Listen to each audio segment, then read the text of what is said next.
Sir आपकी आवाज नहीं आ रही।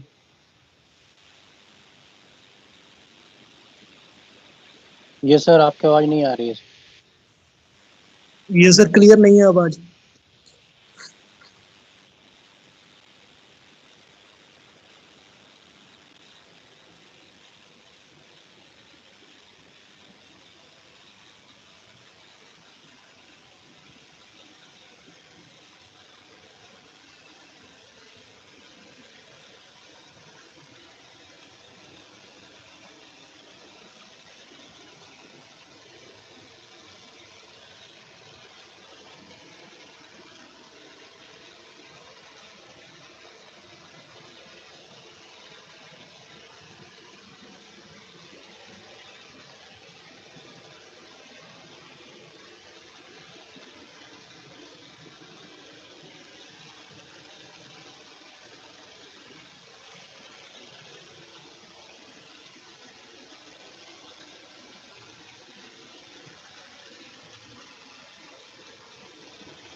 सर आपकी आवाज नहीं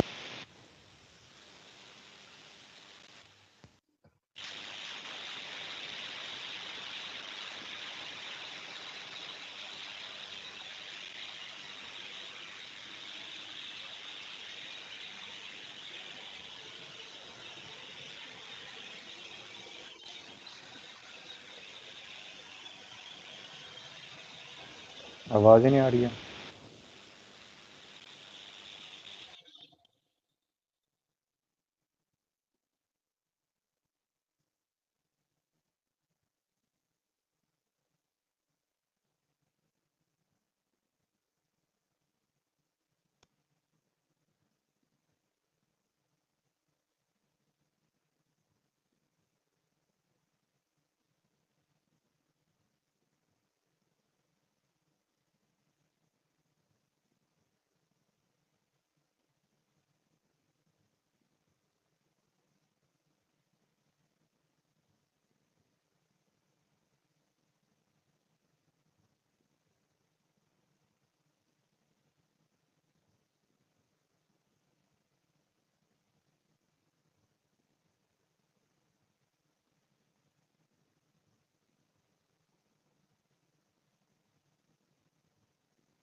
Sergeant, can you hear me now?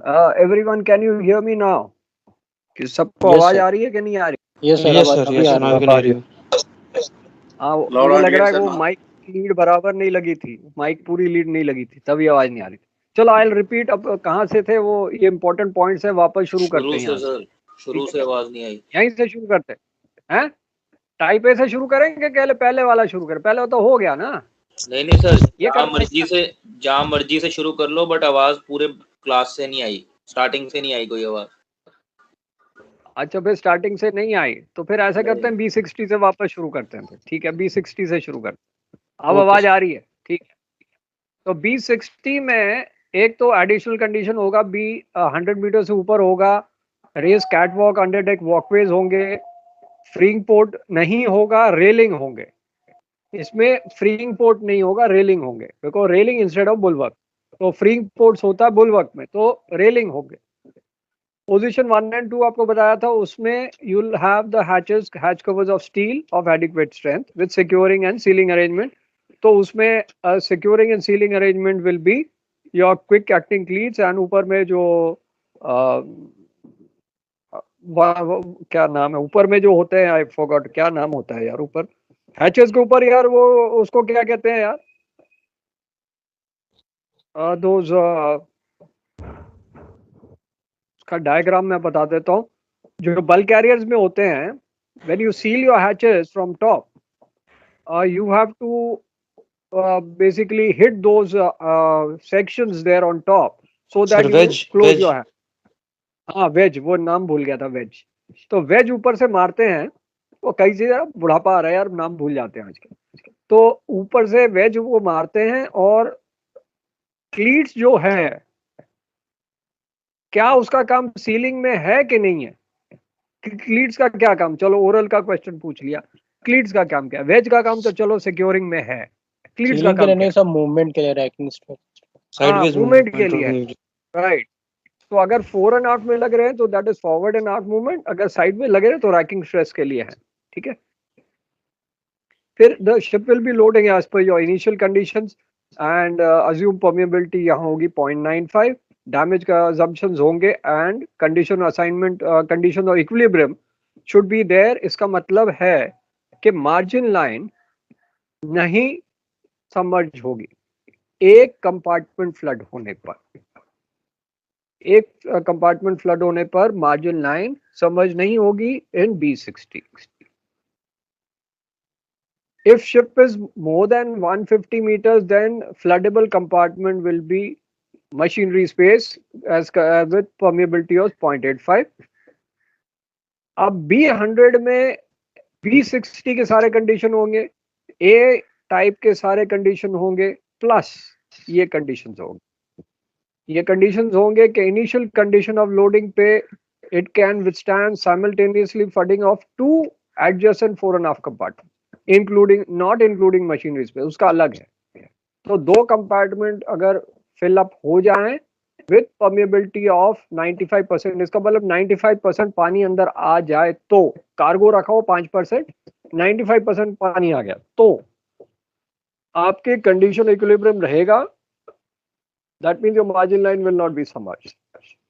And if the ship is more than 150 meter, machinery space को floodable compartment माना जाएगा with a permeability of 0.85। ये समझ आ गया कि नहीं?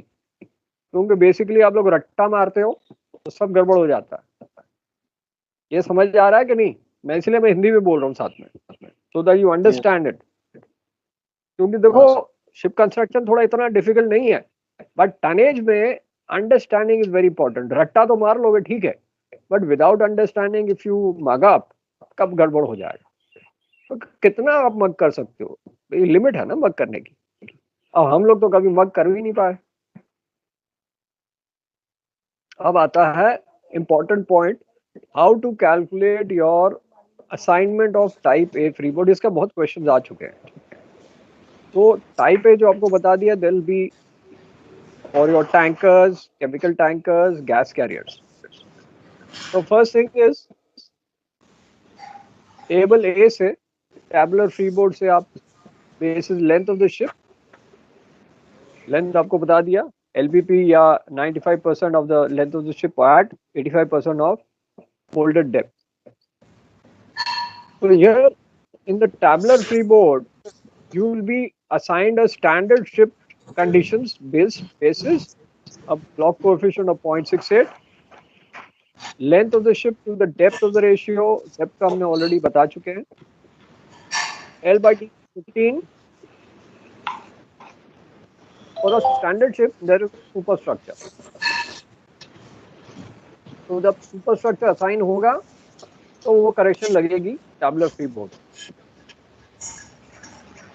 Fourth condition, which is a specific condition of standard ship, is there be a parabolic shear of the freeboard deck. Now, what is shear? किसको पता है? Second में what is shear? क्या होता है shear? Second में तो बहुत पूछते हैं shear क्या है? What is shear? बता दो. It is the upward curvature of main deck in the fore and aft direction. The forward shear is twice of aft shear. So shear दिया जाता है so that the green seas will drain towards your midship, and because of camber, which is the downward curvature of the main deck, the water is going to drain in the scuppers on the sides. So that will be basis the formula described depending on the length of the ship. Then your minimum height above the load line will be prescribed as per formula. That will depend on your block coefficient and the length of the ship. Basis the standard specific conditions, your corrections will be either subtracted or added. Basis वो क्या चीज है, ठीक है? So basis that your corrections will be either subtracted or added to your standard conditions of the ship जो आपको tabular freeboard में मिला है. यहाँ तक समझ आ गया भाई? देखो step by step I am making understand because ये बड़ा इंपॉर्टेंट है. And lot of you guys you tend to leave it thinking के भाई डिफिकल्ट है. डिफिकल्ट नहीं है, स्कोरिंग है. इसको मानो ये स्कोरिंग है, क्योंकि टनेज में अगर आप लिखोगे सही आपको पूरे मार्क्स मिलेंगे, कोई कटिंग थोड़ा होगी इसमें unless you leave certain points. So you are scoring there. So this becomes a more advantageous for you to pass easily. पास तो हो जाओगे, उसमें कोई डर नहीं है, but बहुत easily you'll pass and you'll score high if you attempt these questions. अब आता है पहला करेक्शन. मैं इसलिए आपका जो फेब्रुअरी बैच है आपका तो खत्म हो गया, आपका रिवीजन हो रहा है, तो आपको समझ आ जाएगा चीज क्या है. Earlier I never used to teach tonnage, I used to only correct papers. But when I used to check your answers, आप लोग पता नहीं क्या उसका फंडा लिखते थे, सब उल्टा सीधा लिखते थे, कोई कंसिस्टेंसी नहीं थी किसी में. तो समझ आ गया कि आप लोगों के फंडे ही गलत थे व्हेन यू हैड स्टडीड. अब फंडे जरा क्लियर कर दे so that आपको बेस समझ आ जाए. तो पहला करेक्शन है जो करेक्शन फॉर ब्लॉक कोफिशिएंट. तो स्टैंडर्ड शिप का जो है ब्लॉक कोफिशिएंट 0.68 है. अगर आपका ब्लॉक कोफिशिएंट इससे ज्यादा है तो आपका फ्रीबोर्ड को बढ़ना पड़ेगा, और इससे कम है तो फ्रीबोर्ड घटाएंगे. रीजन पहले बताते हैं, आपको ये पढ़ाते नहीं, अब रीजन बताते हैं. सपोज आपका block coefficient is more. If your block coefficient is more, your sinkage will be more, because the buoyancy acting here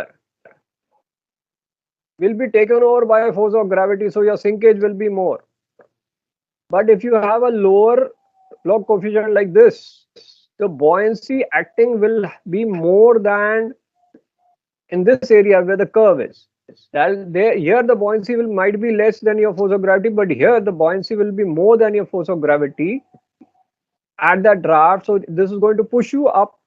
When it's going to push you up, that means your freeboard is increasing more with your block coefficient being less.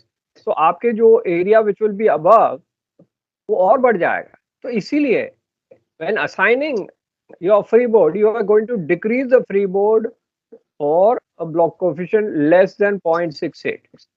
तो आपका जो achievement करेंगे, जो correction करेंगे, how you do tabular freeboard into CB plus 0.68 divide by 1.36, you are going to get a new freeboard. But why we decrease and why we increase, ये clear हुआ कि नहीं? फिर आपको डायग्राम समझाएंगे। इसमें कोई डाउट है कि नहीं? यहाँ क्लियर है कि नहीं? किसी डाउट पहले पूछ लो, क्योंकि आप लोगों के आंसर मुझे मिलते हैं सब उल्टे लिखते हैं। फंडा लगा करना है। So the freeboard is increased when CB is greater than 0.6. So freeboard has to be increased for, because you are going to sink more. So freeboard has to be increased. Sir block coefficient तो depend करता है। हाँ बोलो बोलो, क्या बोल रहे थे? सर ब्लॉक कोफिशिएंट तो डिपेंड करता है शिप, अगर जैसे कंटेनर है तो उसका इफेक्ट दूसरा होगा, केमिकल टैंकर पे अलग इफेक्ट करता है सर ब्लॉक कोफिशिएंट।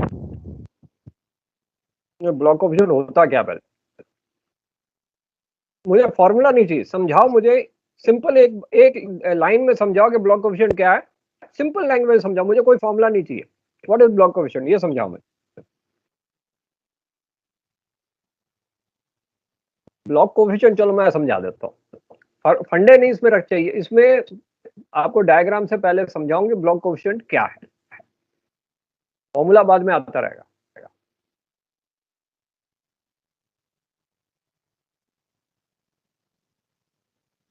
ये आपका एक लकड़ी का ब्लॉक है।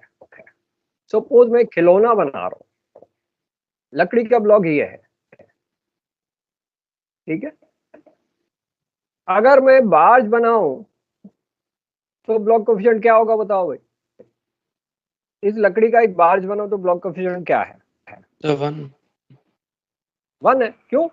क्योंकि मैं एंटायर ब्लॉक ऑफ वुड को यूटिलाइज कर रहा हूं, एंटायर ब्लॉक ऑफ वुड को मैं यूटिलाइज कर रहा हूं, तो मेरा ब्लॉक कोफिशिएंट 1 है।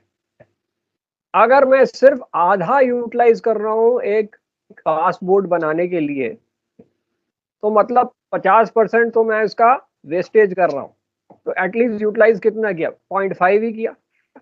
सपोज मैंने एक फास्ट बोर्ड बनाई,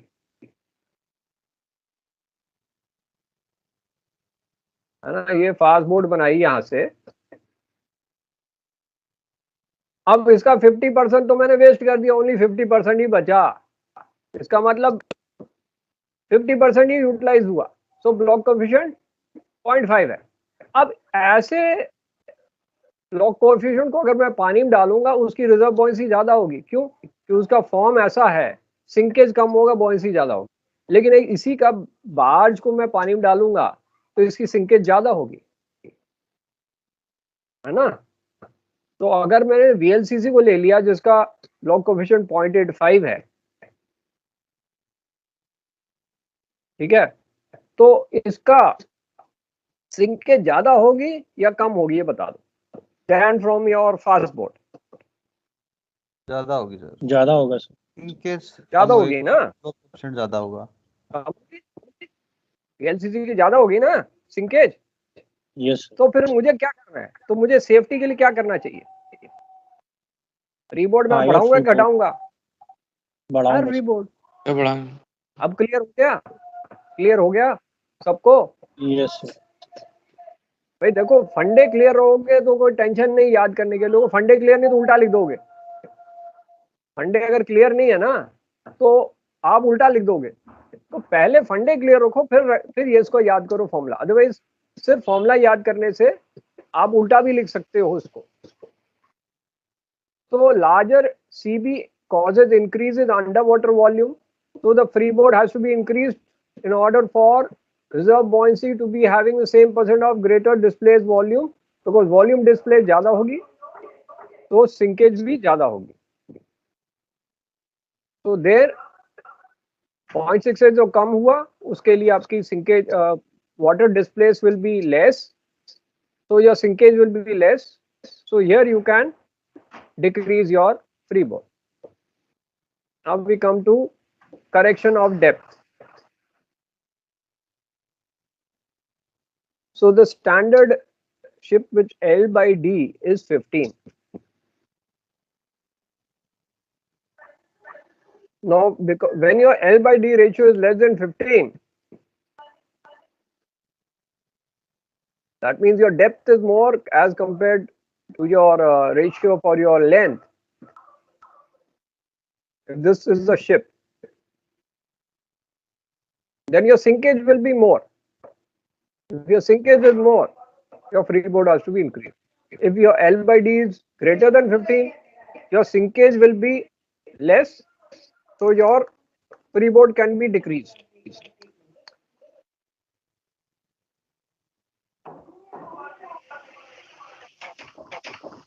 यस सर समझ आया. ये समझ आ गया? डायग्राम समझो, सिर्फ रट्टा मारने नहीं है, डायग्राम समझ लो पहले, एकदम क्लियर समझ आ रहा है कि यहाँ जो है वॉल्यूम ऑफ बॉयंसी गेन यहाँ हो रही है और यहाँ वॉल्यूम बॉयंसी लॉस्ट हो रही है. तो यहाँ जो है आप सिर्फ ये डायग्राम देखो, ये नहीं देखो, इसको नहीं देखो, इससे कई बार आप कंफ्यूज हो जाओगे. सिर्फ देखो, क्योंकि डेप्थ ज्यादा है, सिंकेज ज्यादा होगी, और जब सिंकेज ज्यादा होगी आपको फ्रीबोर्ड बढ़ाना पड़ेगा टू कंपनसेट फॉर दैट. यहाँ आपकी डेप्थ कम है as compare to length, because L by D is greater than 15, so the sinkage will be less, so you can reduce your freeboard. ठीक है, तो डायग्राम से समझो, ये पढ़ने से नहीं समझो. पढ़ने से क्या उल्टा लिख सकते हो. इसी तरह इसका डायग्राम बनाओ, understand that, and then you write. Don't write there, तो उसके बाद डायग्राम नहीं बनाओ, भूल जाओगे. क्योंकि अगर डायग्राम सही बना है तो मार्क्स मिल जाएंगे, अगर ये गलत लिखे तो मार्क्स कट जाएंगे. तो make a diagram also with it, recommended, because without diagram गड़बड़ हो जाता है. डायग्राम होता है तो examiner is going to give you better marks.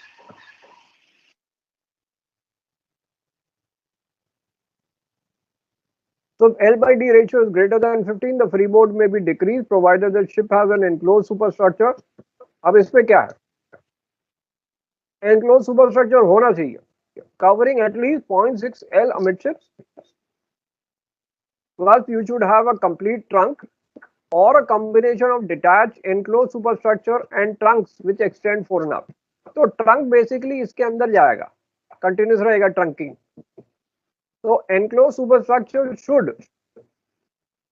So it doesn't mean that if you have an L by D ratio greater than 15, then you have to decrease your freeboard. It can be decreased provided you have an enclosed superstructure covering at least 0.6 L amidships here, plus a complete trunk or a combination of detached enclosed superstructure and trunks which extend far enough. So your detached superstructure is there which is enclosed here and there, and then you have a trunk connecting both. Then you can decrease your freeboard. So if the ships are considered with a midships compartment extending full length of the hull were flooded due to damage, ship 1, this one, would experience greater sinkage and loss of freeboard than ship 2. Since each case of volume of buoyancy has been lost, must be regained by remaining intact parts of the hull. So here you are having more lost buoyancy than in this case. So that's why you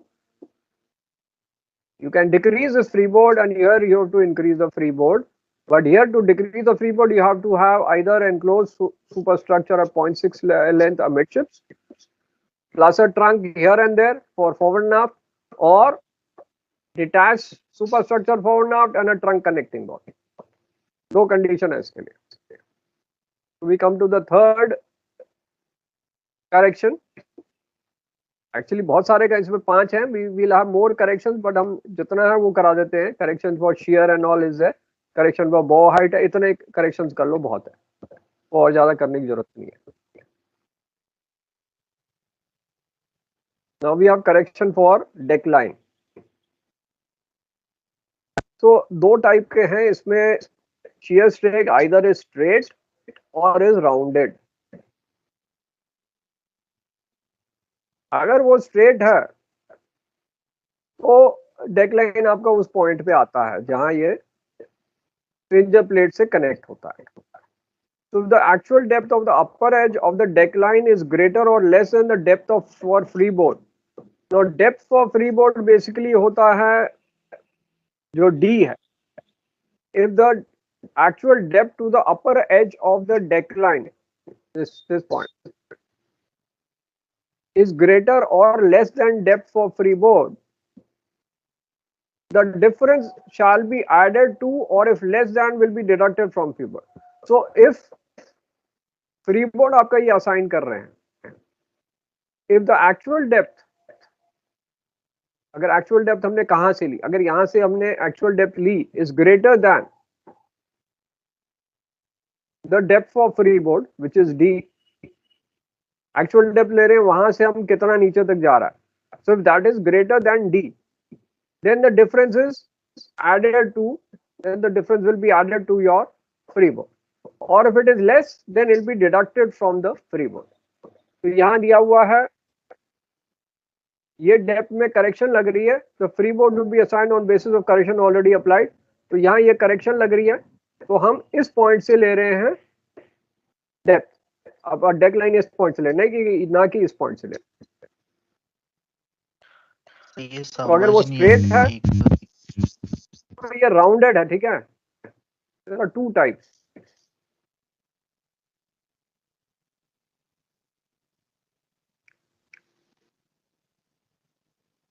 ये ship है और ये आपका share strake है और आपका यहाँ camber है, ठीक है। तो camber is 2% of your breadth, तो हम कैम्बर के ऊपर से नहीं ले रहे हैं डेकलाइन, हम यहाँ से ले रहे हैं इस पॉइंट पे, कहाँ स्ट्रिंजर प्लेट में मिल रहा है, तो यहाँ हम डेकलाइन ले रहे हैं, ठीक है। यहाँ डेकलाइन ले रहे हैं, we not taking this point, we are taking जहाँ ये पॉइंट जहाँ मीट कर रहा है। लेकिन सपोज एक राउंडेड शेयर स्ट्रेक है, जैसे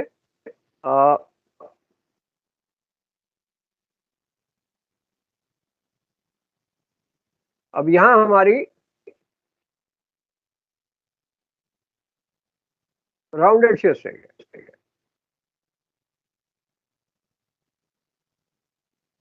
सपोज यहाँ राउंडेड है,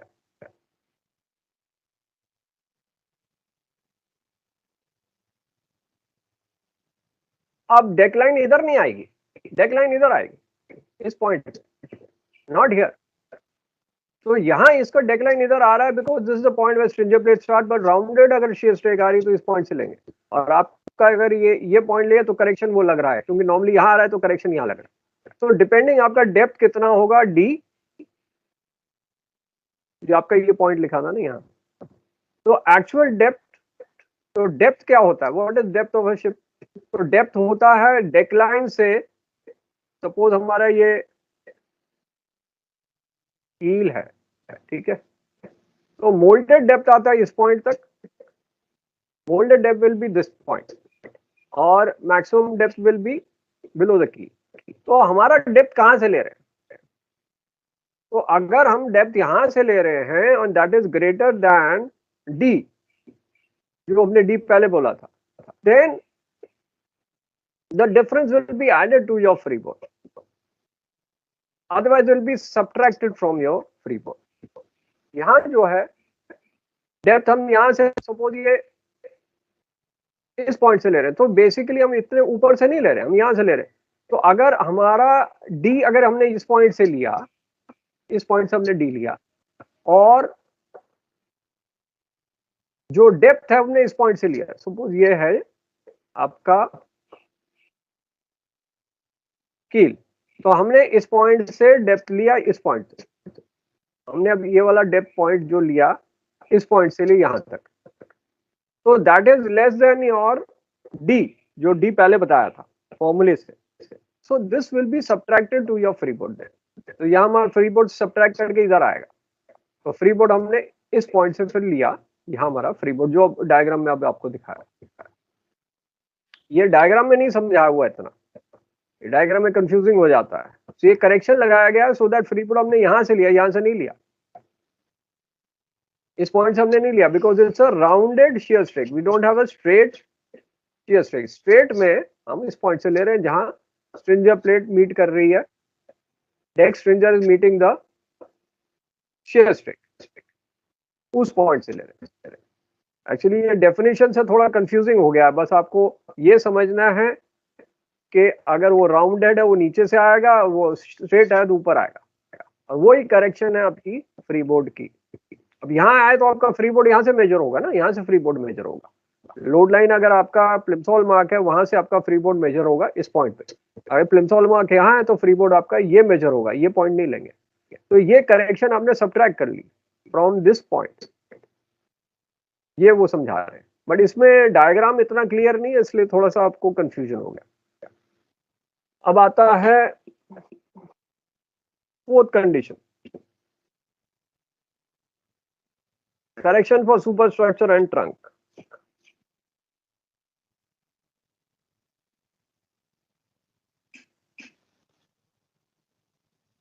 So standard ship में no superstructure.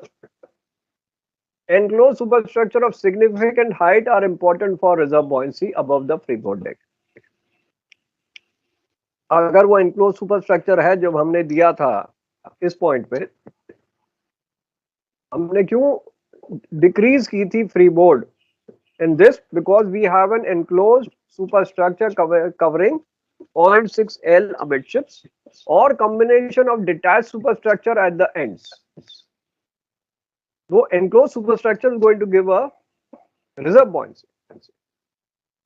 तो जब भी आपका enclosed superstructure होगा तो freeboard will be decreased, सीधी बात, क्योंकि that is going to give reserve buoyancy. So freeboard deductions are allowed for effective superstructure length as proportional to the ship's freeboard length, and the deduction in freeboard allowed is determined by formula and table. इसमें formula नहीं दिया है, बस regulation दे दिया, इसमें deductions क्या है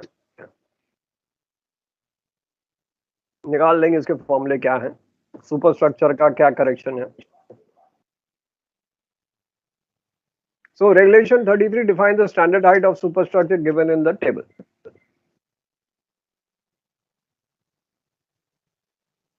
Ship of 30 meter or less, raised quarter deck height minimum होगा 0.9. All other superstructure will be 1.8. If it is 75, this will be 1.2 because this is increased height. 1.8. If it is 125 or more, the raised quarter deck will be 1.8. All other superstructure height will be at least 2.3. So standard heights of intermediate length between 75 and 125 you can have by interpolation. You can calculate that. So this table you have to remember. क्या table है? Now regulation 36 gives reserve buoyancy by of trunks. So trunks basically क्या है? तो दिखाते हैं what is a trunk.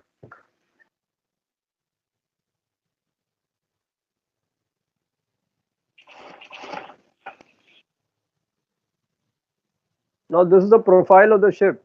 So suppose एक superstructure यहाँ है, एक superstructure यहाँ है जो पहले होता था,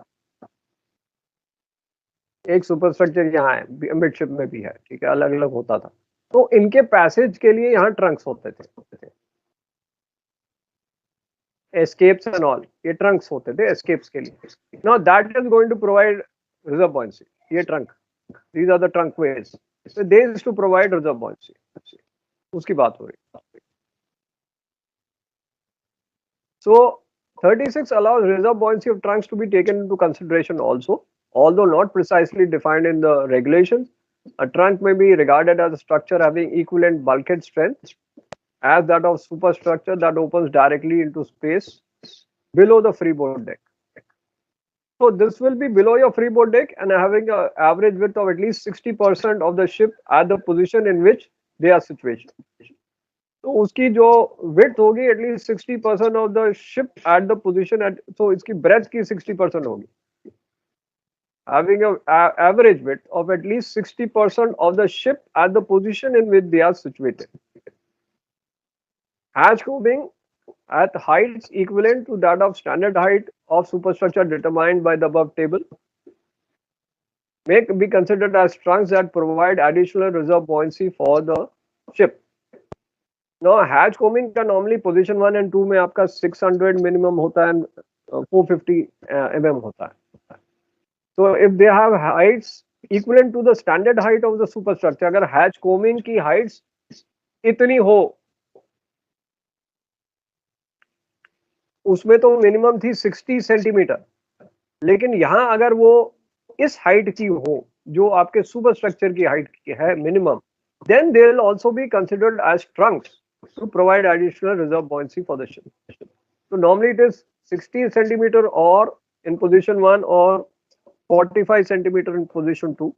If they have height as per this superstructure, as per the length, then that will be also considered as trunk. Regulation 37. Detail the deduction in freeboard which will be permitted for effective length of superstructure and trunk. It will also be a deduction in the freeboard since the standard ship has no superstructure, because you're adding a superstructure which is not there in the standard ship. So you are having a reserve buoyancy. So your freeboard will be decreased as per the formula. अब इसके formula क्या है, देखते हैं इसके formula क्या है, बाद में इसके फॉर्मूला देख लेंगे. चलो पहले बाकी कर ले, फिर इसके फॉर्मूला देख लेंगे. इसी तरह आपके शेयर के भी फॉर्मूला है, लेकिन कितना रट्टा मारोगे. अगर रट्टा मारना है तो इसके फॉर्मूले देख लो, अदरवाइज ऐसे लिख लो तब भी चलेगा. अब आता है शेयर प्रोफाइल.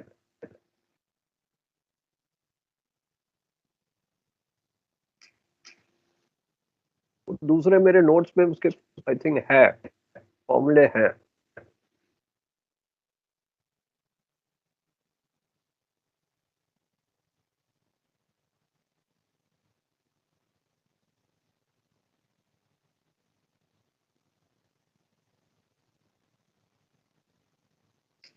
अप्रैल में तो पैसेंजर शिप सब डिवीजन के पूरे रिक्वायरमेंट्स आ गए थे.